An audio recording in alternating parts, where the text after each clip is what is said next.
Madam, diabetic patients പലരും വന്ന് ചോദിക്കുന്നുണ്ട്. ഞങ്ങളുടെ കൊളസ്ട്രോളിന്റെ ലെവല് 150 അതിൽ താഴോട്ടായിട്ടുണ്ട്. അപ്പം അവര് കൊളസ്ട്രോളിന്റെ മരുന്ന് നിർത്താൻ പറ്റുമോ എന്നുള്ളൊരു കാര്യം പേഷ്യൻസ് ചോദിക്കുന്നുണ്ട്. മേഡം, അങ്ങനെ അത് നിർത്താൻ പറ്റുമോ? പ്രമേഹ രോഗികൾക്ക് എപ്പോഴും ഉള്ള ഒരു സംശയമാണ്, കൊളസ്ട്രോളിന്റെ മരുന്നുകൾ ഇനി വേണോ, കുറഞ്ഞല്ലോ എന്റെ കാര്യം. അത് പനിയും ജലദോഷം പോലെ പനി മാറി അല്ലെ ജലദോഷം മാറി ചുമ മാറി എന്ന മരുന്ന് നിർത്താം. അങ്ങനെയല്ല.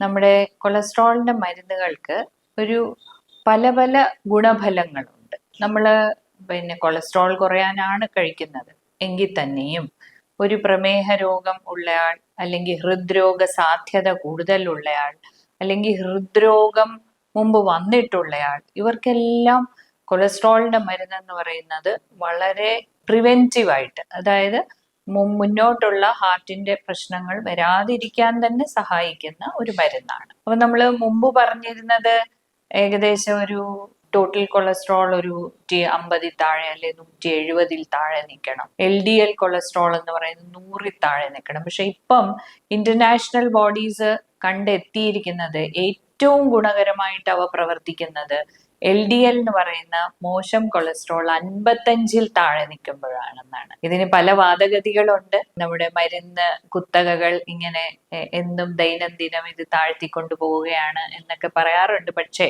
എങ്കിലും നമ്മൾ പലപ്പോഴും എവിഡൻസ്, അതായത് നമ്മുടെ പല പരീക്ഷണങ്ങൾക്ക് ശേഷമുള്ള നമ്മുടെ റിയൽ ആയിട്ടുള്ള മാർക്കറ്റ് സർവേസ് ഒക്കെ നടത്തി കഴിയുമ്പോൾ നമ്മൾ മനസ്സിലാക്കുന്നത് ഈ 55 ഒക്കെ കൊളസ്ട്രോൾ നിൽക്കുമ്പോൾ ഭാവിയിൽ നമുക്ക് ഹൃദ്രോഗ സാധ്യത വളരെ വളരെ കുറഞ്ഞു നിൽക്കുന്നു. അപ്പൊ നമ്മൾ സംസാരിച്ചുകൊണ്ടിരുന്ന മരുന്ന് എപ്പോ നിർത്താന്നുള്ളതാണ്. അപ്പം ആക്ച്വലി നമ്മൾ ഒരു തവണ മരുന്ന് തുടങ്ങുകയാണെങ്കിൽ തീർച്ചയായിട്ടും അത് അങ്ങോളം പോകണം.